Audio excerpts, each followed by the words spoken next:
مختصر جوابات سورۃ المومنون میں مومنین کی بیان کردہ 2 صفات تحریر کریں۔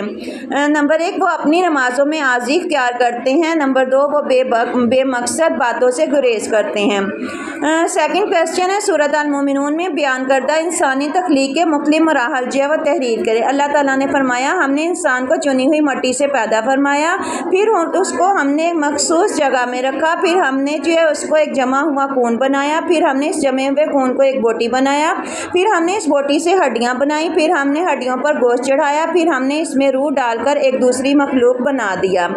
سورۃ المومنون میں مومنین کو کس کا وارث قرار دیا گیا ہے؟ سورۃ مومنون میں مومنین کو جنت کا وارث قرار دیا گیا ہے۔ سورۃ المومنون میں کفار مکہ کے انکار کی وجہ کیا بیان کی گئی ہے؟ سورۃ المومنون میں کفار کے انکار کی وجہ یہ بیان کی گئی ہے، انہوں نے کہا کہ جب ہم مر جائیں گے اور ہم مٹی ہو جائیں گے تو کیا ہم پھر زندہ کر کے اٹھائے جائیں گے؟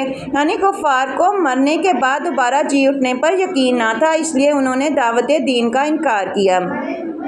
سورۃ المومنون کی ابتدائی 10 آیات سے متعلق حدیث مبارکہ کا ترجمہ کریں۔ حضرت عمر رضی اللہ تعالیٰ عنہ سے روایت ہے کہ نبی کریم صلی اللہ علیہ وآلہ وسلم نے فرمایا مجھ پر 10 ایسی آیات نازل ہوئی ہیں جو ان پر عمل کرے گا وہ جنت میں جائے گا۔ پھر آپ صلی اللہ علیہ وآلہ وسلم نے قد افلح المومنون سے شروع کر کے 10 آیات تلاوت فرمائیں۔